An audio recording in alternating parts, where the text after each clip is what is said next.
환영합니다. 네, 우리 줌으로 참여하신 분들 그리고 유튜브로 참여하시는 분 서로 격려하는 의미에서 잘 오셨다고 서로 박수로 한번 격려하면서 이 시간 시작할 수 있을까요? 네, 너무 잘 오셨습니다. 네, 자 오늘 우리에게 주시는 하나님 말씀은 사도행전 2장 1절부터 4절까지 그리고 로마서 12장 1절 말씀입니다. 오늘 우리에게 주시는 말씀은 사도행전 2장 1절부터 4절까지 그리고 로마서 12장 1절까지의 말씀입니다. 사도행전 2장 1절부터 4절까지의 말씀 먼저 읽겠습니다. 하나님 말씀입니다. 오순절 날이 이미 이르매 그들이 다 같이 한 곳에 모였더니 호련히 하늘로부터 급하고 강한 바람 같은 소리가 있어 그들이 앉은 온 집에 가득하며 마치 불의 혀처럼 갈라지는 것들이 그들에게 보여 각 사람 위에 하나씩 임하여 있더니 그들이 다 성령의 충만함을 받고 성령이 말하게 하심을 따라 다른 언어들로 말하기를 시작하니라. 로마서 12장 1절입니다. 그러므로 형제들아 내가 하나님의 모든 자비하심으로 너희를 권하노니 너희 몸을 하나님이 기뻐하시는 거룩한 산 제물로 드리라. 이는 너희가 드릴 영적 예배니라. 아멘. 네, 오늘 이 시간 첫 시간은 체인지 첫 번째 말씀 By the Holy Spirit이라는 말씀으로 고석차 목사님께서 오늘 귀한 말씀 전해주실 텐데요. 우리 고석차 목사님께서는 이 한국 교회의 부흥과 그 부흥의 역사와 함께하는 이 대전 중앙교회를 섬기고 계십니다.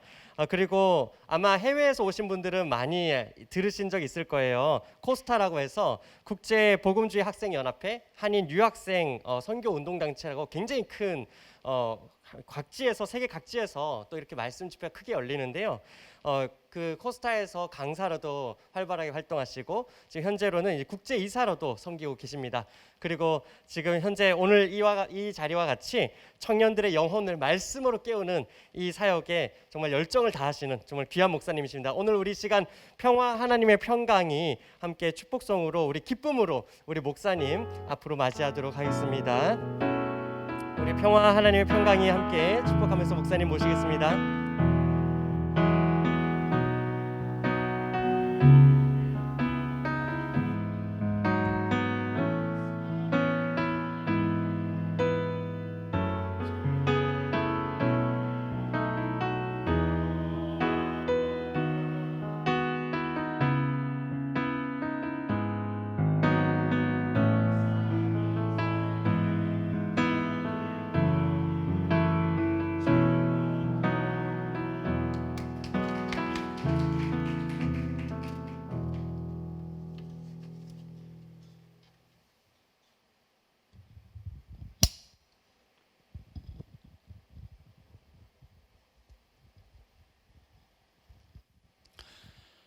여러분 반갑습니다. 넓은 공간에 많은 사람들이 모여 있는 것처럼 이렇게 제가 믿음의 눈으로 보고 오늘 같이 말씀을 나누고자 합니다. 저는 남가주 사랑의 교회에서 섬기는 동안에 또 계속해서 우리 서울 사랑의 교회 정말 가족 같은 교회이고 또 가족인 우리 교회가 정말 잘 되기를 함께 기도하면서 함께 달려왔는데 어느새 또 이렇게 이 자리까지 오게 됐네요. 우리 온라인으로 들어와 있는 모든 분들 축복하고 또 아침에 출근하면서 이 말씀 잔치에 참여하는 우리 모든 우리 젊은이들 하나님의 은혜가 여러분 위에 함께하기를 축복합니다. 한번 저를 따라해 주시기 바랍니다. 서로 얼굴을 보면서 보이지 않지만 하나님 믿음 안에서 보인다고 생각하고 자 저를 따라줘. 당신의 얼굴을 보니 살맛이 납니다. 우리 하나님께 감사의 박수 드리겠습니다. 이번 수양의 주제는 체인지입니다. 변화라는 주제인데 제가 오늘 첫 시간과 또 둘째 시간을 제가 담당하게 됐어요. 그래서 이번 전체 주제 전체를 끌어안고 또 소개할 수 있고 방향을 잡을 수 있는 그런 말씀을 제가 오늘 이 새벽과 저녁에 두 번에 걸쳐서 Change 1, Change 2 두 번에 걸쳐서 함께 나누려고 합니다. 저는 특별히 이 모든 변화를 이끌어 가시는 삼위일체 하나님, 그 하나님 때문에 우리가 변화될 수 있다고 하는 것을 여러분들과 함께 나누려고 그래요. 저는 오늘 이 아침에는 크게 세 가지 질문을 가지고 여러분들과 함께 나누려고 합니다. 여러분은 정말 변화될 준비가 되어 있느냐?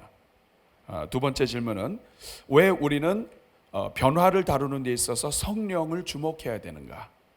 그리고 세 번째는 어떻게 하면 우리가 성령 충만할 수 있는가?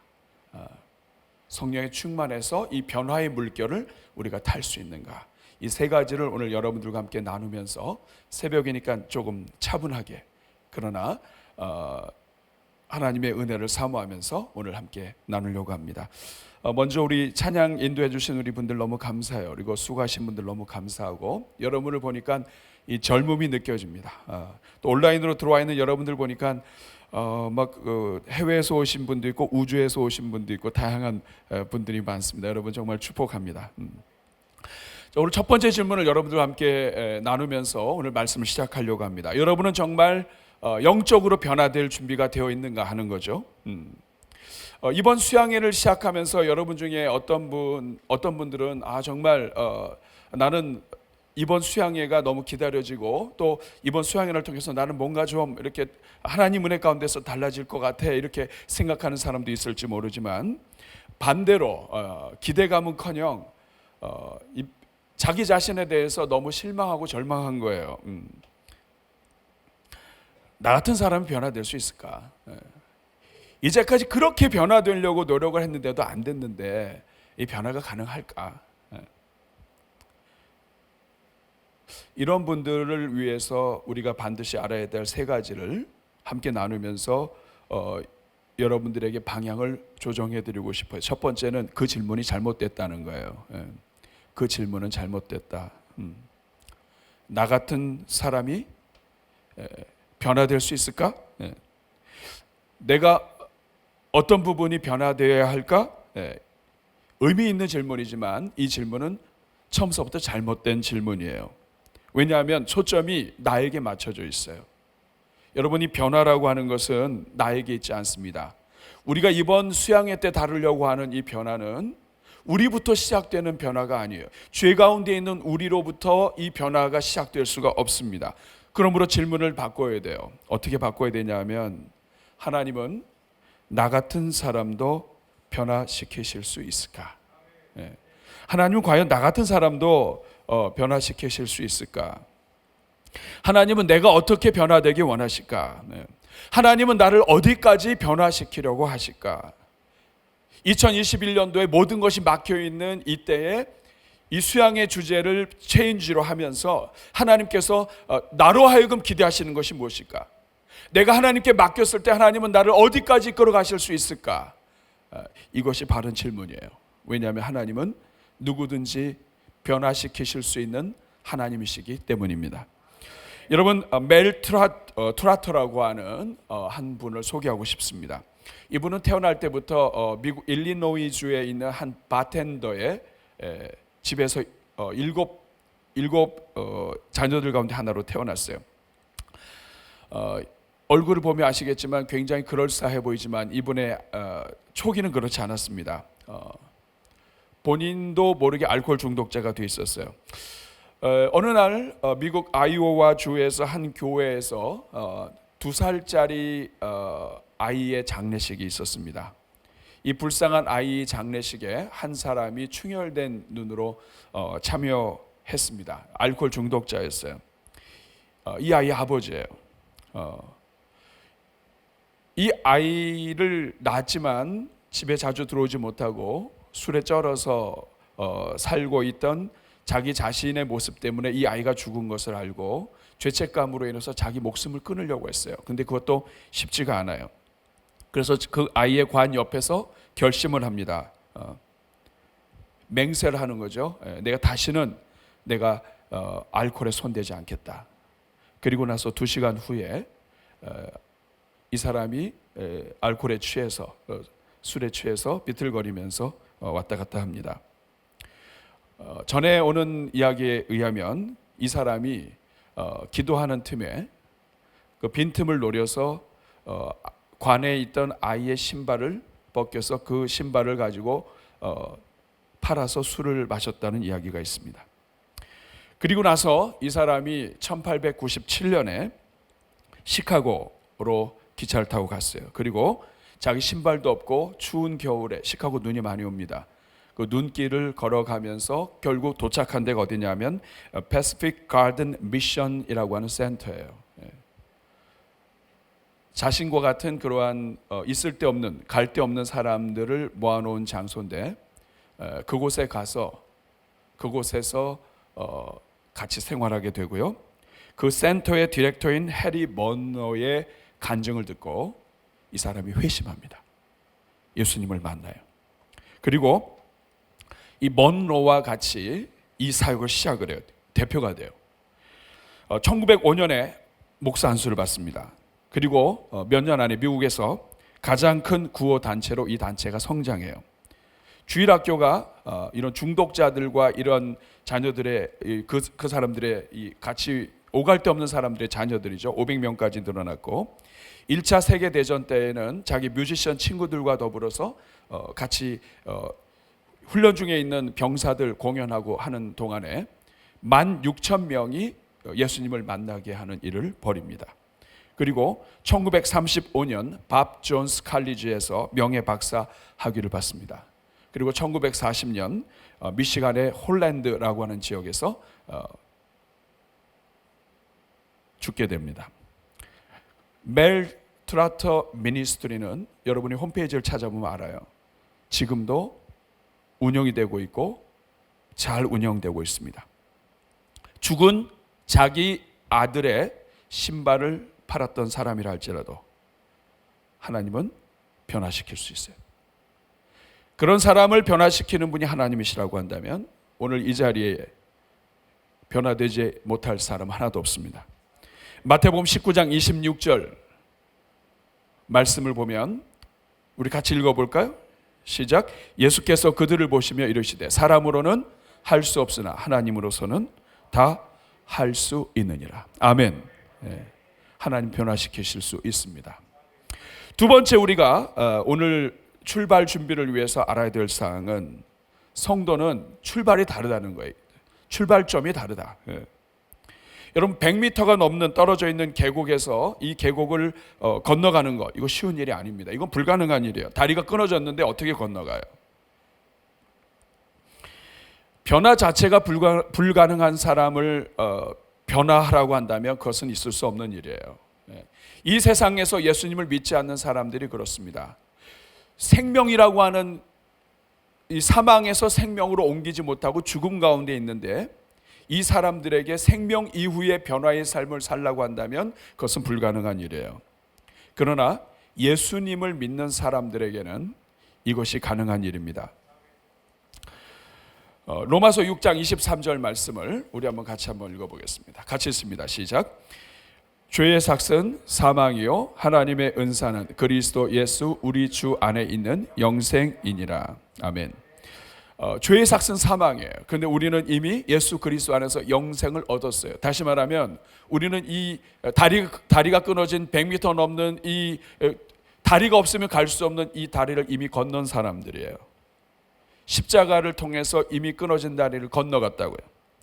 그러니까 하나님의 은혜로 건너간 사람으로서의 삶을 살 수 있는 거예요. 여러분 2017년도부터 2018년까지 방영되었던 드라마 중에 여러분도 보신 분이 있을 거예요. 황금빛 내 인생이라고 하는 드라마가 있습니다. 여러분 보셨어요? 보신 사람 한번 고개 한번 끄덕여 보세요. 네, 보신 분들이 계시네요. 여기에 보면 이 지수라고 하는 자매가 나옵니다. 지수라고 하는 아이가 나오는데 쌍둥이였어요. 근데 아이가 바꿔진 거죠. 자기 부모가 재벌이었는데 사실은 모르고 있었어요. 그러다가 나중에 유전자 검사를 했더니 99.9%입니다. 아버지가 재벌이에요. 부모가 재벌이에요. 믿기지가 않아요. 신경질 나요. 자기를 이토록 내버려 두고 그리고 자기도 제대로 찾지 못하는 그런 부모를 자기가 사랑해야 되는가? 그런 부모를 정말 인정해야 되는가? 이 혼란에 빠집니다. 그런데 그냥 그 집에 들어가요. 자기 아버지 부모가 재벌인 거 확인하고 그냥 그 집에 들어가 버립니다. 아무도 막을 사람이 없어요. 그리고 그곳에 들어가서 모든 것이 낯섭니다. 낯설어서 집 구조도 낯설고, 그리고 그곳에서 먹는 거, 행하는 거 다 낯설어요. 집에 돈 씀씀이도 다 낯설어요. 그런데 시간이 지나면서 적응합니다. 여러분 마찬가지예요. 우리가 예수님을 믿고 구원받았다 하는 것은 모든 재벌 위에 재벌 대신, 모든 재벌의 주인 대신 우리 하나님께서 우리를 자녀 삼으시고 우리가 그 하나님의 자녀가 되었다는 것을 이야기합니다. 요한복음 1장 12절에 보면 영접하는 자, 곧 그 이름을 믿는 자들에게는 하나님의 자녀가 되는 권세를 주셨다고 말씀해요. 우리 하나님의 자녀가 된 거예요. 하나님의 자녀가 되는 이 권세 모릅니다. 지금 여러분 지금 이 자리에 앉아 계신 분들과 또 온라인에 함께 참여하고 계신 분들, 내가 하나님의 자녀가 되는 권세가 얼마나 큰 권세인지 사실 잘 몰라요. 그러나 여러분, 유전자 검사를 해서 자식인 걸 확인하고 혼돈 가운데 있다가 어느 정도 때가 되면 그것을 이해하게 되고 그 이후부터 출발이 다른 것처럼 하나님의 자녀가 됐다고 하는 것을 이제 인정이 되고 느껴지고 무엇인지 깨닫게 되면 그때부터는 바뀌게 되는 거예요. 고린도후서 5장 17절, 그런즉 누구든지 그리스도 안에 있으면 새로운 피조물이라. 이전 것은 지나갔으니 보라 새 것이 되었도다. 예수 그리스도 안에서 이미 새로운 피조물이 되었어요. 우리가 느끼지 못합니다. 잘 모르겠어요. 그런데 여러분 가운데 예수 그리스도를 믿고 예수님이 여러분의 주인 되신 것을 믿고 예수 그리스도를 통해서 하나님의 자녀가 된 것을 믿는다면 여러분들은 모두가 다 새로운 피조물입니다. 그리고 새로운 피조물이기 때문에 새로운 피조물로서의 삶을 시작할 수 있는 거예요. 요한복음 5장 24절의 말씀을 보면 내가 진실로 너에게 이르노니 내 말을 듣고 또 나 보내신 이를 믿는 자는 영생을 얻었고 심판에 이르지 아니하나니 사망에서 생명으로 옮겼느니라. 이미 생명으로 건너갔기 때문에 생명으로서의 삶, 출발점이 다른 거예요. 예수님 믿지 않는 사람들은 이제 생명으로 건너가야 되는 과정이 있기 때문에 모든 에너지가 거기에 들어가야 돼요. 변화될 수 있는 힘이 없습니다. 하나님께서 우리를 자녀 삼으셨기 때문에 자녀 삼으신 하나님이 이제부터 이끌어 가시는 거예요. 한 가지 더 우리가 확인을 해야 됩니다. 변화될 준비가 되었느냐? 세 번째 확인해야 될 것은 변화의 주체는 내가 아니라 하나님이라는 거예요. 따라하겠습니다. 변화의 주체는 하나님이시다. 여러분 빌립보서 1장 6절 말씀을 보시면 너희 안에 착한 일을 시작하신 이가 라고 되어 있습니다. 우리 안에 착한 일, 죄와 사망 권세 속에서 죽은 우리를 살리시고 새롭게 하시고 하나님의 자녀 삼으시고 그리고 이 세상의 모든 변화를 이끌어 가시는 그 하나님이 시작하셨어요. 이미 시작하셨어요. 시작하신 분이 누구세요? 하나님이세요. 너희 안에 착한 일을 시작하신 이가 그리스도의 날까지 이루실 줄을 내가 확신하노라. 누가 이루십니까? 하나님이 이루세요. 시작도 하나님이 하셨고 이루시는 것도 하나님이 하시는 거예요.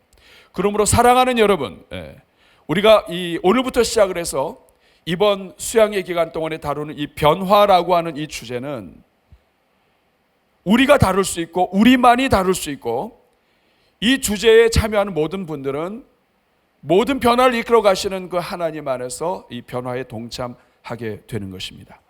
저는 이번 기간 동안에 하나님께서 여러분의 마음속에 역사하시고 하나님이 은혜를 주시고 여러분 삶의 거대한 변화가 이제까지도 시작되었지만 과거에도 변화가 진행됐지만 함께 변화하고 그리고 앞으로 이룰 변화와 이 모든 것에 하나님이 마음을 활짝 열어주시기를 우리 주님의 이름으로 축복합니다. 요한복음 3장 16절에 하나님이 우리의 주신 마음을 얘기해 주세요. 하나님이 세상을 이처럼 사랑하사 독생자를 주셨으니. 변화를 시작하신 분이 누구세요? 하나님이십니다. 그 하나님이 우리의 변화를 위해서 예수 그리스도를 주세요. 독생자를 주셨습니다. 그 아들을 우리를 구원하시기 위해서 그 아들을 십자가에 못 박아 죽게 하시고 아들을 죽임으로 우리를 살리셨어요. 아들과 저와 여러분을 바꾸신 거예요. 여러분은 소중한 분들이에요. 여러분 지금 이 세상 속에서 이 대한민국의 이 형편 속에서 코로나 정황 속에서 앞날을 알 수가 없고 우리가 어떤 미래와 모든 것을 생각할 수 없다 할지라도 여러분은 소중한 분들이에요. 예수 그리스도와 맞바꾸신 분들이에요. 주님이 하나님께서 여러분을 예수 그리스도와 맞바꾸셨다면 하나님은 여러분들의 변화를 위하여 어떤 대가도 치르실 거예요.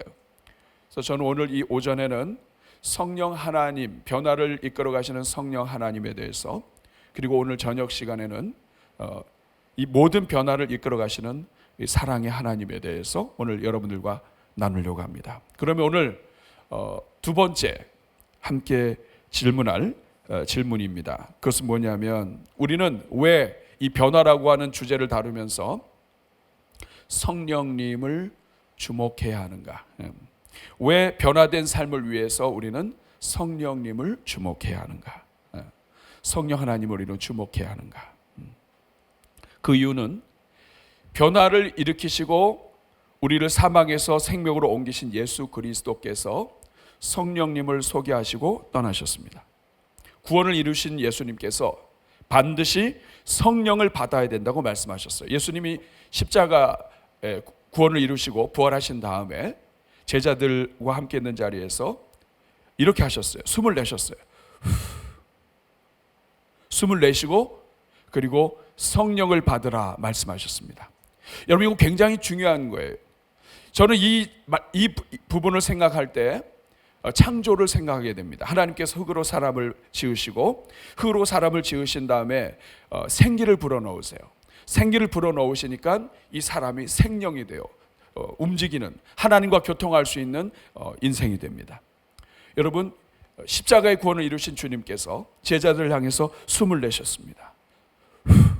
그리고 성령을 받으라고 말씀하세요. 이것은 성령을 통해서 구원받은 하나님의 자녀들은 하나님의 일을 감당할 수 있는 하나님의 생명을 얻게 된다는 뜻입니다. 예수님께서 어느 정도까지 말씀하셨냐면, 요한복음 16장 7절에 보면, 내가 너에게 실상을 말하노니 내가 떠나가는 것이 너에게 유익이다 그랬어요. 여러분, 솔직히 생각해 보세요. 예수님이 우리와 지금 함께 있으면서, 우리와 같이 다니시면서 갈릴리도 다니시고 또 오병이어 역사도 일으키시고, 이게 더 나아요? 아니면 떠나시고 성령이 오는 게 더 낫다고 생각하세요? 제자들의 입장에서 이해가 안 되는 거죠. 떠나가는 게 이익이래요. 예수님이 떠나가는 게 이익이라는 거예요. 아무리 생각해도 그렇지 않은데, 예수님이랑 같이 다니면서 밥 먹고 기적 일으키고 막 병자들 일어나고 막 이런 일들을 보는 것이 훨씬 더 막 드라마틱한데, 예수님이 그렇지 않다는 거예요. 내가 너에게 실상을 말하노니, 사실대로 얘기한다. 내가 떠나가는 것이 너에게 유익이다. 내가 떠나가지 아니하면 보혜사가 너에게로 오지 않는다. 성령님이 너에게 오기 위해서 내가 떠나야 된다. 그만큼 성령님이 오시는 것이 우리 인생에게 복이다 하는 거예요. 그리고 예수님께서는 어느 정도까지 말씀하셨냐면, 사도행전 1장 4절과 5절 말씀을 통해서 사도와 함께 모이사 그들에게 분부하여 이르시되, 예루살렘을 떠나지 말고 내게서 들은 바 아버지께서 약속하신 것을 기다려라. 지금 나가서 전도하거나 부활을 증거하거나 이렇게 하지 말고 힘도 없거니와 기다려라. 약속하신 성령이 올 때까지 기다려라. 성령이 오시면 너희가 성령으로 세례를 받고, 그리고 그 성령에 의해서 너희가 모든 일을 진행할 것이다. 우리 사랑하는 여러분, 성령을 받는 것, 이것은 좋은 거예요. 성령은 구원받은 모든 성도들의 모든 변화의 시작이에요. 오늘 우리도 마찬가지입니다. 이 모든 변화라고 하는 주제를 시작하면서 가장 먼저 우리가 다뤄야 될 것, 가장 먼저 시작해야 될 것, 성령에 대한 부분이에요. 성령을 받고 성령으로 충만하고, 그리고 성령 안에서 시작해야 이번 모든 수양회의 이 모든 일정 가운데 하나님의 역사가 나타나게 되는 것이에요. 여러분, 그러면 도대체 성령님이 누구예요? 여러분, 교회 다닌 지 10년 이상 되신 분들 한번 손 들어보세요. 손 내리시고, 나는 한 3년도 안 됐다. 얼마 안 된 분들도 계시네요. 교회 다니기 시작하면서 어려서부터 우리가 계속 확인했던, 들었던 말이 뭐냐면 성령이에요. 성령. 보이지도 않아요. 누군지도 몰라요. 근데 성령님이 계시다는 거예요. 교회 다니는 모든 사람들은 다 이 성령님이 계시다는 걸 알아요. 들어서 알아요. 그런데 문제는 오늘 이 자리도 마찬가지예요.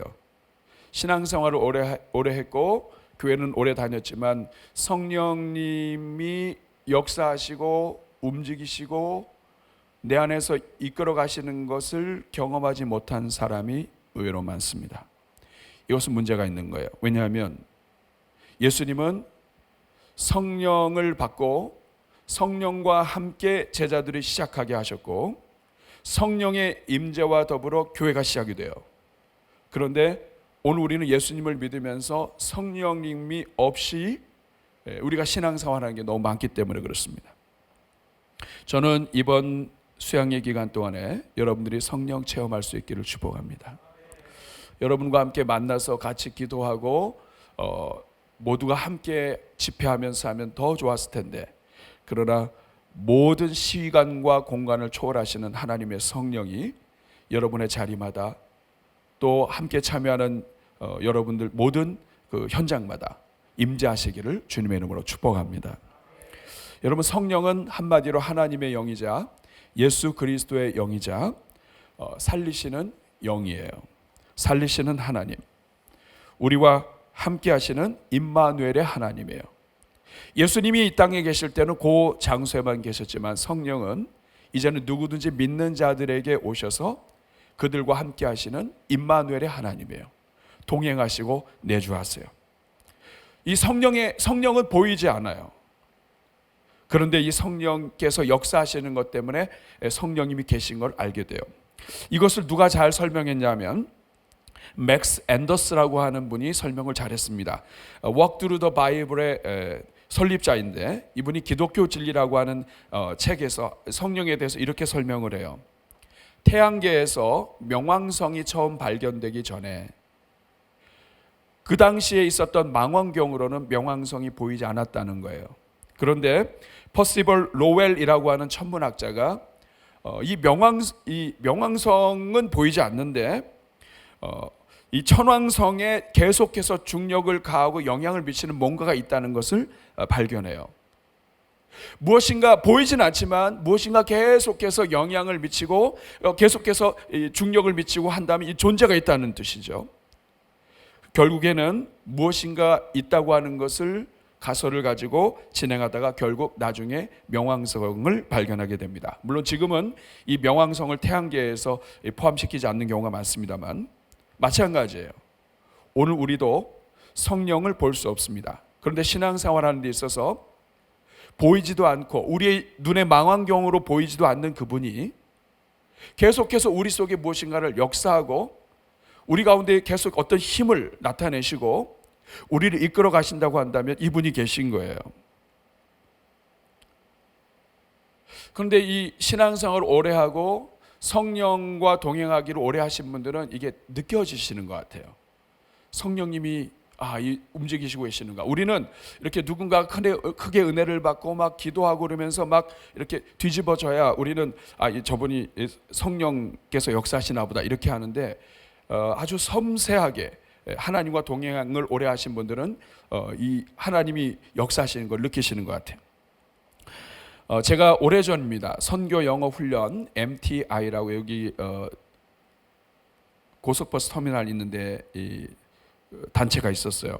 거기서 선교 영어 훈련을 받을 때 그때 선교 자원에서 오신 선교사님들 중에 팻이라고 하는 웨일즈에서 오신 우리 선교사님이 한 분 계셨어요. 할머니예요. 머리가 하얗시고 늘 웃으시고 얼굴도 둥그러시고. 그런데 이분이 참 늘 웃고 이렇게 하시다가 저한테 이제 하루는 강의 끝나고 나서 우리끼리 티타임을 갖고 있었는데 그때 저한테 얘기했습니다. 패스터 코. 패스터 코는 성령께서 이렇게 가까이 오셔서 임재하시고 또 역사하시고 하는 것을 패스터 코는 느낄 수 있냐. 그래서 저는 이제 뭐 그냥 잘 모르겠다 그랬어요. 그랬더니 이분이 얘기하는 거예요. 본인은 하나님께서 가까이 오셔서 누군가를 어루만지시고 할 때 이게 느껴진다는 거예요. 때로는 이렇게 뭐라고 표현할 수는 없지만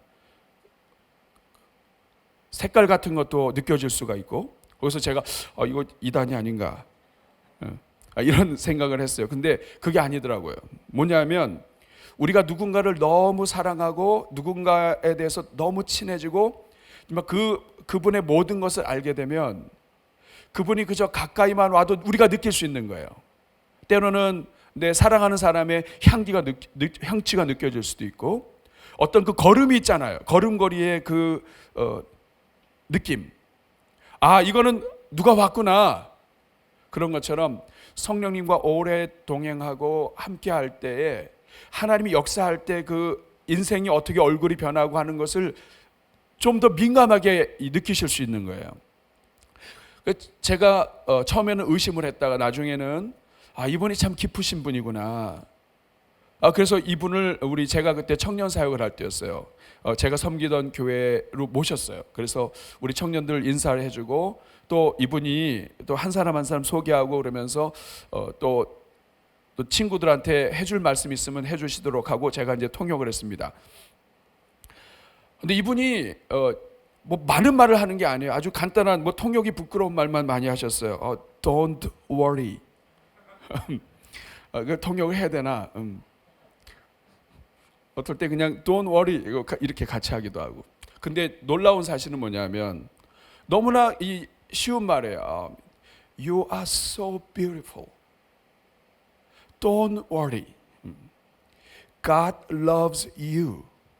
제가 통역 못할까봐 아주 쉽게 이렇게 얘기를 해요. 그러면서 그 아이에 대해서 얘기하고 또 하나님 말씀 성경 구절 얘기해주고 그러는데, 놀라운 사실은요, Don't worry 이 한마디 했는데 그 말을 듣는 자매의 눈에서 눈에 이슬이 맺히는 거예요. 내가 평상시에 제가 너 염려하지 마 그러면 눈에 이슬이 안 맺혀요.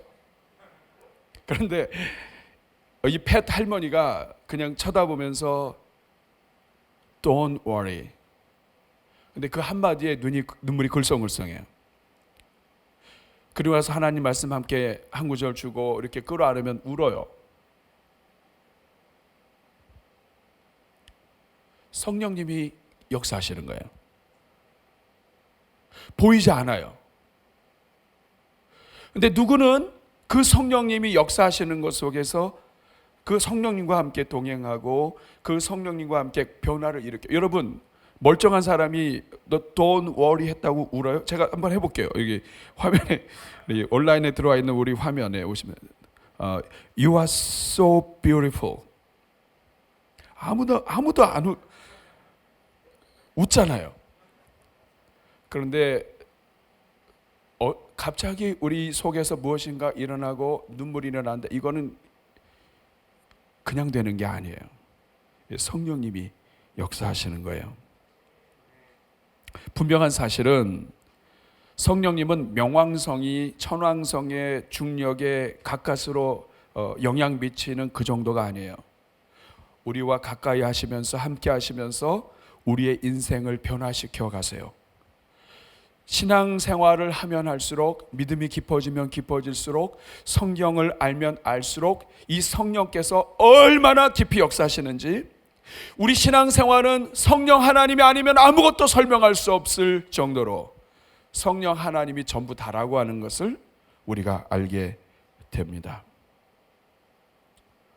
성령님은 모든 변화의 중심에 있는 거예요. 왜 그런가? 중요한 두 가지를 변화시키세요. 첫째는 뭐냐면 우리 마음을 새롭게 하세요. 성령님은. 따라하겠습니다. 성령님은 우리 마음을 새롭게 하신다. 이번 주제 구절 한번 보시기 바랍니다. 로마서 12장 2절 우리 한번 같이 읽어보겠습니다. 시작. 너희는 이 세대를 본받지 말고 오직 마음을 새롭게 함으로 변화를 받아 하나님의 선하시고 기뻐하시고 온전하신 뜻이 무엇인지 분별하도록 하라. 여기 보면 너희는 이 세대를 본받지 말고 오직 마음을 새롭게 함으로 변화를 받아 이렇게 되어 있습니다. 여러분, 변화를 받아야 돼요. 트랜스폼드 돼야 돼요. 변화돼야 되는데 이 변화되는 것은 그냥 안 되고 마음을 새롭게 함으로 변화된다고 얘기하고 있어요. 결국 변화는 마음의 문제인 거예요. 그 말은 마음이 변화되지 않으면 사람은 변화될 수 없어요. 여러분 아까 사진 보여드렸던 분 기억나죠? 멜트라토라고 하는 분, 아들이 죽었어요, 자기 때문에. 그런데 여러분 그 아들의 신발을 자기 술 먹기 위해서 팔아먹은 사람이라면 여러분 이 사람은 안 바뀌는 거예요. 마음이. 사람 마음 바뀌지 않습니다. 정말 죽도록 고생해도 안 바뀌는 사람들이 있어요. 그런데 이렇게 고집센 사람의 마음을 바꾸시는 분이 누구냐? 그분이 성령님이에요. 에스겔 36장 26절 27절에 보면 구약 성경에서 하나님께서 이 성령에 대해서 말씀을 하세요.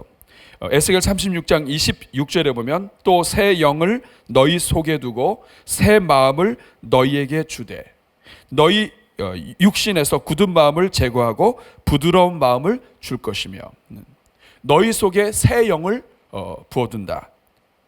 그래서 너희 육신의 굳은 마음을 제거한다. 부드러운 마음을 준다. 우리 안에 새로운 마음을 주시는 분이 누구시냐? 이분이 성령님이세요. 27절에 보면 내 영을 너희 속에 두어서 너희로 내 율례를 행하게 한다. 마음이 움직이면 여러분 행동까지 움직이게 되죠. 근데 이 마음의 변화를 일으키시는 분이 누구냐? 이분이 성령님이에요. 성령님이 역사하시면 마음이 변해요. 오래전의 이야기입니다. 집사님 한 분이 계셨어요. 제가 군 생활할 때 집사님 한 분이 계셨는데 이 집사님이 그 시골로 또 강원도로 결혼 오셨는데 소녀 같으신 분이에요. 그러니까 뭐 막 결사적으로 기도한다든지 이런 분이 아니에요. 그냥 그 자매 같으신 분, 여기 이렇게 앉아 계신 우리 부드러운 우리 은혜롭고 따뜻하고 이런 자매, 굉장히 그 여성스럽고 이런 분이에요. 피아노를 좋아하고 시를 좋아하고. 근데 이분이 시골로 그 결혼 와가지고 모든 것이 다 막혀 있잖아요. 근데 교회 가서 예배드리고 하는 것이 이 즐거운 시간이었는데 교회에서 이렇게 기도하다가 이분이 하나님을 만났어요. 하나님을 만나시고 나서부터 하나님이 어떤 마음을 주셨냐면 이 주변에 있는 교회들이 살려면 강단이 살아야 되는데 너는 이제부터 이 주변에 있는 강단들을 위하여 기도해라. 하나님이 마음을 주신 거예요. 이때부터 이분이 그런 분이 아닌데 이제 기도를 막 하기 시작을 하신 거예요. 기도를 막 하기를 시작하셨어요. 제가 그때 미국에 있었을 텐데 전화 오셔가지고 그 일 막 간증하시고 또 이렇게 하나하나 또 큰일 생기면 또 연락하시고 그러셨는데 하루는 이분이 또 전화가 오셨어요. 오셔가지고 있었던 간증을 얘기하시는 거예요. 갑자기 하나님께서 얼굴 하나를 보여주시면서 기도하라고 자꾸 하시는 거예요. 그래서 자꾸 그 사람을 놓고 기도하는데 또 그 마음속에 이 사람 집에 가봐야 된다. 이 사람 집에 가봐야 된다. 이 사람이 최근에 좀 어려움이 있었다고 그래요. 그래서 이 사람 집에 가봐야 된다는 이런 자꾸 마음이 생긴 거예요. 그래서 기도하다가 하나님 이거 기도하는 중인데 지금 가야 된다. 그래서 그 마음을 가지고 일단 그 집에 갔는데 신발은 있는데 문을 두들겨도 안 나오는 거예요. 그래서 문을 막 두들겼다가 안 돼서 문을 열고 들어갔는데 이분이 목을 메고 죽으려고 하시는 거예요. 그런 상황에서 이분이 가서 붙잡고 같이 울고 또 그분은 어떻게 여기 왔냐 지금 하나님께서 얼굴이 보여주게 해주셨다. 그래서 왔다. 여러분 지금 이게 이 상상이 되는 일인가요? 이게 기도하지 않던 사람이 기도하는 거, 기도하다가 하나님의 은혜로 무엇인가를 하나님이 이끌어 주시는 거. 성령님은 눈에 보이지 않지만 우리에게 마음을 변화시켜 주세요. 여러분 이번 주제 이 체인지라고 하는 이 주제를 가지고 우리 수양회를 하는 동안에 여러분 우리 속에 이런 기도가 있어야 돼. 하나님, 저도 저의 마음부터 하나님 바꿔주십시오. 성령께서 역사하셔서, 하나님 저 성령에 대해서 잘 모릅니다. 성경에 기록되어 있고 예수 그리스도께서 성령을 받으라고 하셨고 그 말씀에 의지해서 구합니다. 하나님, 이번 수양의 기간 동안에 하나님의 성령을 부어주십시오.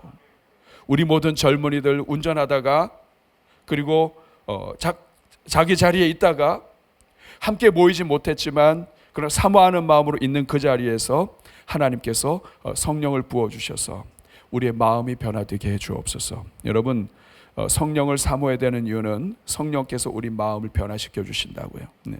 사람은 마음이 변화되면 다예요. 여러분, 우리가 왜 일 못합니까? 네. 공부해야 되는 거 모르는 사람 누가 있어요, 여러분? 공부할 마음도 이거 그냥 생기는 게 아니에요, 여러분. 성령께서 주시는 거예요. 하나님은 이 마음 자체를 움직이신다 뿐만 아니에요. 네. 마음이 움직여야 몸이 움직이는 거예요, 여러분. 여러분, 풍차가 돌기 때문에 바람이 붑니까? 아니면 바람이 불기 때문에 풍차가 돕니까? 헷갈려요. 바람이 불기 시작하면 풍차가 돌아가요. 여러분, 우리가 다 나름대로 은혜롭게 태어나서 오늘 여기까지 살았어요. 그런데 여러분, 우리 젊은이들 가운데에는 인생의 풍차가 멈춘 사람들 꽤 많습니다. 때로는 환경 때문에, 때로는 자기 문제 때문에, 절망 때문에, 이래도 안 되고 저래도 안 되고 막히는 것 때문에 아무리 시험 봐도 안 되고, 이것 때문에 인생의 풍차 자체가 멈춘 사람들이 있어요. 여러분, 오늘 하나님께 구하세요. 저를 한번 따라해 주세요. 주여! 내 인생의 풍차가 다시 돌게 해 주옵소서. 하나님은 그렇게 하실 수 있는 분이에요. 예. 여러분, 우리 마음 내 거잖아요. 근데 이거 우리 내 거 내 마음대로 안 돼요. 예. 하고 싶은 것도 내 마음대로 안 돼요. 예. 바르게 살고 싶지만 내 마음대로 안 돼요. 하나님이 도와주셔야 돼요. 제가 예배를 드리고 제가 말씀을 묵상하다가 하나님의 능력과 은혜에 제가 빠져서 하나님의 은혜 속에서 일어났던 때가 있어요. 그게 바로 지금 말씀드릴 거예요. 두 번째, 이거는 하나님은, 성령은 마음만 움직이시는 것이 아니라 우리의 행동도 움직이게 하신다. 네.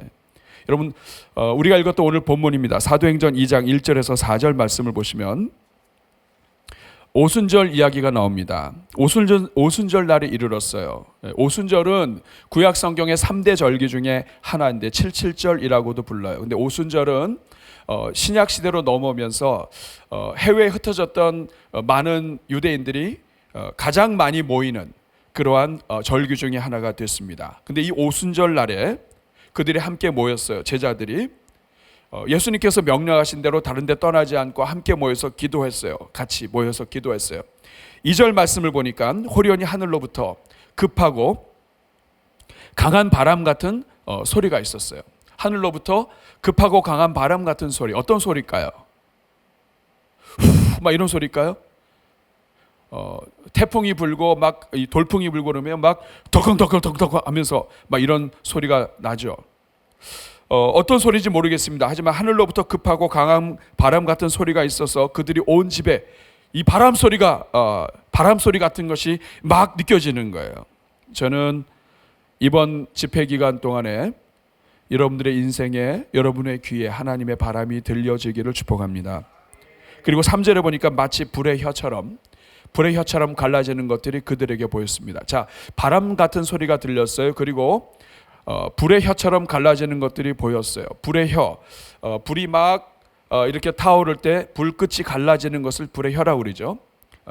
불의 혀가 살랐다 그러잖아요. 그 불꽃이 임해서 이 불꽃이 갈라지면서 하는, 이게 불의 혀라고 하는데, 이것이 불의 혀처럼 갈라지는 것이 보였는데 각 사람 위에 이 불의 혀가 임한 거예요. 하늘에 큰 불이 있는데 이 불의 혀가 갈라지는 것처럼 모든 사람들 위에 하나님의 이 불이 임한 거예요. 그리고 나서 4절을 보니까 그들이 다 성령의 충만함을 받고 성령의 말하게 하심을 따라 다른 언어들로 말하기를 시작하니라. 여러분, 우리 성경에는 잘 나타나 있지 않지만 이 원문도 그렇고 영어 성경도 그렇습니다만 이것은 텅이라고 하는 말, 혀라고 하는 말이 반복해서 강조되고 있어요. 하늘의 불의 혀가 각 사람 위에 임하니까, 각 사람에게 임하니까 그 불의 혀가 갈라진 것을 받은 사람들의 혀가 방언이 나오는 거예요. 하늘의 불이 임하면 하늘의 불의 혀가 갈라지는 것이 머리 위에 임할 때 우리 몸 가운데서 가장 바뀌기 어려운 것, 절대로 안 바뀌는 것, 내가 하고 싶은 말 하고 칭찬도 제대로 안 나오는 것, 이 혀잖아요. 축복 그렇게 하고 싶어도 축복하고 싶은 말 아예 내가 끝까지 안 할 수 있잖아요. 근데 이 혀가 은혜를 받아요. 인생 가운데 가장 변할 수 없는 혀가 성령의 말하게 하심을 따라 방언을 이야기합니다. 불을 받고 성령께서 역사하시면 우리 인생 가운데 가장 변하지 않고 가장 작지만 해악이 될 수 있는 이 혀가 변화되기 시작을 해서 이것이 하나님의 일을 말하기 시작을 하고 그리고 사람들이 이것을 담대하게 증거하기 위해서 나가기 시작을 해요. 초대교회가 그렇게 시작이 됐어요. 왜 예수님께서 성령을 받은 후에 받을 때까지 기다리라고 하셨는가? 성령으로 충만하지 않으면 이 혀를 가지고 내 말 하는 거예요. 근데 하나님의 불이 임하면 이 혀를 가지고 하나님의 말을 하는 거예요. 마찬가지예요. 오늘 우리도 가장 변하지 않는 것까지도 변화시킬 수 있는 분이 성령님이세요. 성령은 모든 것을 다 변화시키실 수 있습니다. 바벨탑으로 인해서 인류의 언어가 나누어지고 흩어졌던 것을 이제는 성령 안에서 오순절에 수많은 사람들, 해외에 있는 사람들이 함께 모여 있을 그때 하나님의 불이 임하는 것을 통해서 이제는 성령 안에서 어떤 민족이든지 누구에게든지 하나님의 복음이 전파될 수 있도록 하시고 그리고 그 하나님 안에서 하나가 될 수 있도록 역사하시는 그날이 바로 성령 강림 절인 거예요. 능력이 임하는 거예요. 그 사도행전 1장 8절에 보면 오직 성령이 너에게 임하시면 너희가 권능을 받고 예루살렘과 온 유대와 사마리아 땅까지 이르러 정리된다고 말씀을 하십니다. 성령이 임하시면 권능을 받아요. 권능을 받으면 증인으로 살 수 있다는 뜻이에요. 이 말은 제자들이 지금 예수님이 승천하시고 사람들이 이 사람들을 제자들을 잡으려고 하기 때문에 두려워서 다 숨어 있어요. 이 사람들이 성령 받은 다음에 나가요. 행동이 바뀐다고요. 성령은 두 가지를 바꾸시는 거예요. 첫째는 마음을 바꾸세요. 그리고 몸이 움직일 수 있도록 은혜를 주세요. 여러분, 제가 이 말씀을 묵상하다가 제가 은혜를 받았어요. 그리고 나서 어떤 일이 있었냐면 그저 다른 거 없었습니다. 이 말씀을 묵상하고 이 말씀을 믿어지고 그리고 하나님 이 은혜대로 저에게도 역사해 주셔서 저를 도와주세요라고 기도밖에 안 했어요. 근데 그 다음에 뭐가 바뀌었느냐면 더러운 것과 악한 것과 이 모든 것들이 싫어지는 거예요. 갑자기 싫어지는 거예요. 우리 사랑하는 여러분, 하나님의 은혜가 오늘 여러분들의 임하시길 바라요. 성령은 그런 것입니다. 내가 그렇게 끊으려고 해도 끊을 수 없고 그렇게 중독 때문에 이거 어떻게 될지 몰랐던 그런 사람이라 할지라도 성령님이 역사하시면 한순간에 끝나요. 다시 말하면 바꿀 수 있는 기본 힘을 주시는 거예요. 이상하게 막 우리 그런 감정들 많이 들어보셨죠? 네. 담배를 굉장히 좋아하고 했었는데 어느 순간에 막 냄새만 맡아도 구역질 나는 것 같다는 거예요. 이거 다 하나님이 하시는 것입니다. 우리가 변화될 수 있는 마음을 주시고 행동으로 옮길 수 있는 힘을 주시는 거예요. 저는 이 은혜가 여러분들에게 있기를 바라요. 오늘 성령께서 여러분들에게 임하실 수 있기를 축복합니다. 그리고 여러분의 마음에 역사해 주시기를 바랍니다. 인생에 멈췄던 풍차가 다시 돌아가게 해주시기를 축복합니다. 그리고 무엇보다도 여러분이 행동으로 옮길 수 있는 힘을 주실 수 있기를 축복합니다. 그러면 오늘 마지막으로 우리가 어떻게 하면, 세 번째 질문입니다. 예수님께서 성령을 받고 시작하라고 하셨어요. 성령이 아니면 변화될 수 없습니다. 그렇다면 우리가 어떻게 성령으로 다시 충만할 수 있을까? 우리는 예수 믿는 그 순간부터 사실은 성령을 받은 거예요. 여러분이 지금 예수님을 나의 구주로 믿으신다 그러면 여러분 성령 받으신 거예요. 근데 문제는 뭐냐면 우리가 자꾸 성령을 소멸시켜요. 성령이 하시고자 하는 것을 자꾸 막아요. 우리의 죄가 막고 우리의 이 육을 좋아하는, 하나님의 일보다는 내 일을 더 좋아하는 우리가 자꾸 막아요. 어떻게 하면 우리가 다시 성령 충만을 회복할 수 있을까요? 첫 번째는 회개하는 겁니다. 사도행전 2장 38절 39절에 보면 너희가 회개하여 각각 예수 그리스도의 이름으로 세례를 받고 죄 사함을 받으라. 그러면 성령을 선물로 받으리라. 여기서 중요한 것은 뭐냐면 회개와 죄 사함이 성령과 연관되어 있다는 거예요. 여러분 회개하는 것, 우리가 날마다 살면서 죄를 짓는 것이 있어요. 근데 너무 반복해서 짓다 보면 이제 회개조차도 무뎌질 때가 있어요. 그래도 다시 회개해야 돼요. 여러분 마음속에 있는 죄가 있잖아요.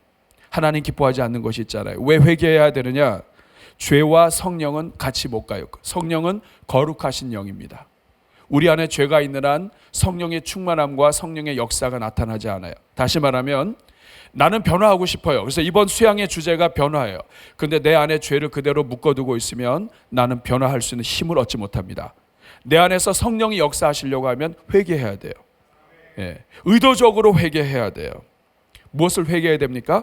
성령 따르지 않은 거, 하나님을 더 의지하지 않은 거, 하나님 말씀을 가까이 하지 않은 거, 이 모든 것들을 다 회개해야 돼요. 예.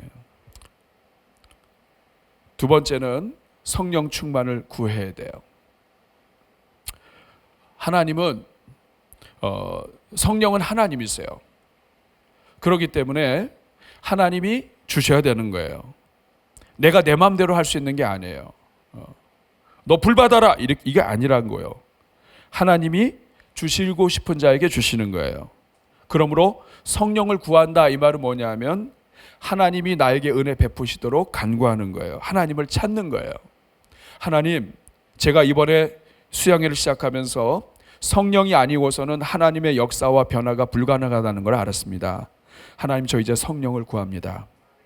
여러분 중요한 것은 하나님은 구하는 자에게 주세요. 누가복음 11장 13절 말씀 같이 읽어보겠습니다. 시작. 너희가 악할지라도 좋은 것을 자식에게 줄 알거든 하물며 너희 천부께서 구하는 자에게 성령을 주시지 않겠느냐.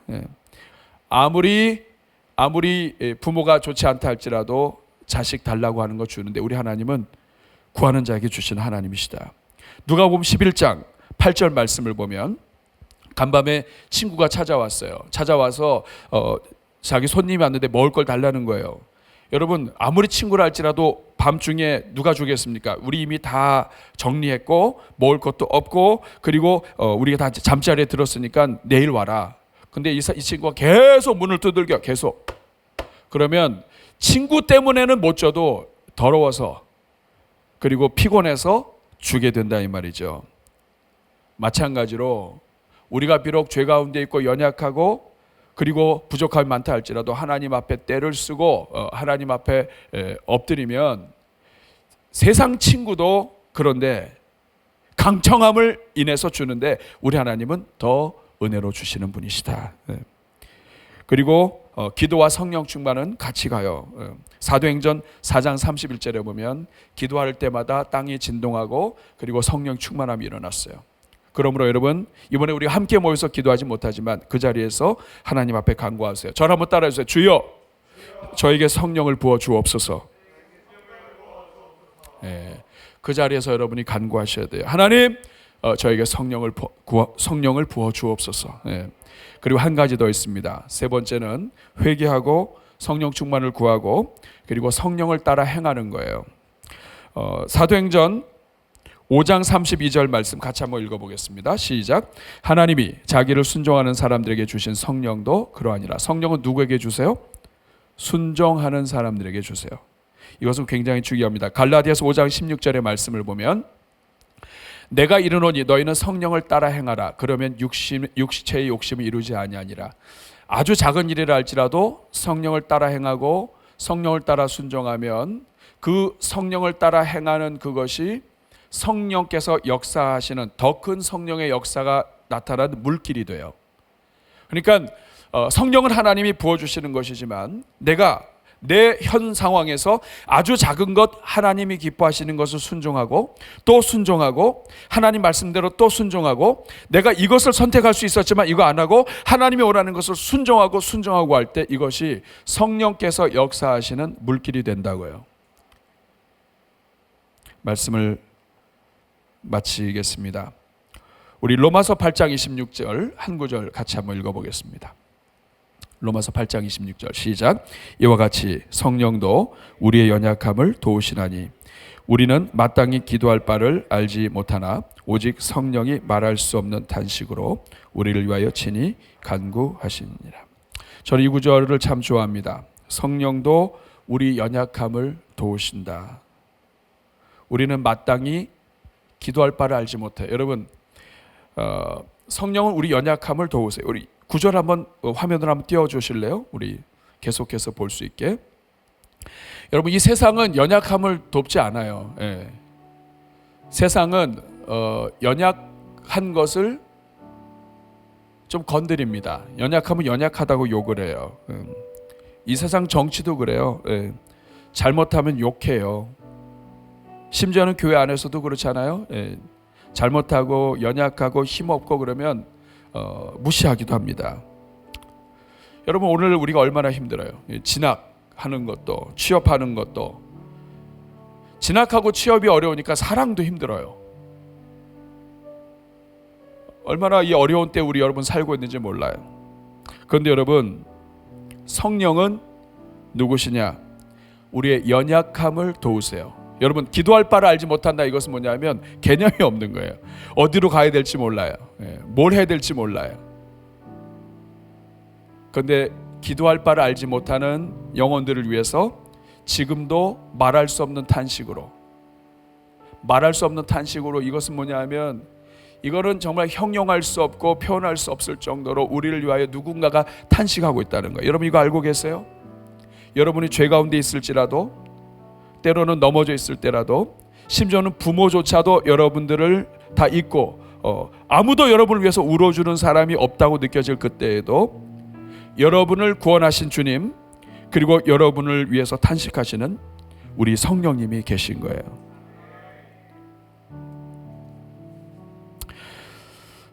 제가 남가주 사랑의 교회에서 사역할 때 일입니다.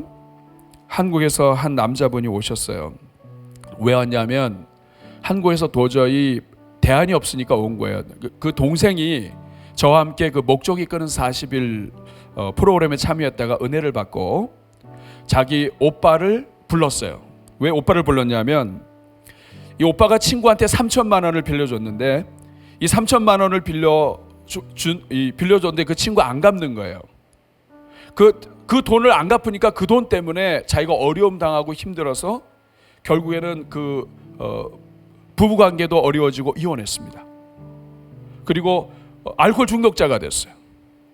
그러니까 자기 오빠가 괜찮은 직장도 갖고 있었는데 다 잃어버리고 알코올 중독자 되고, 그리고 어떻게 살아야 될지 모르니까 부른 거예요.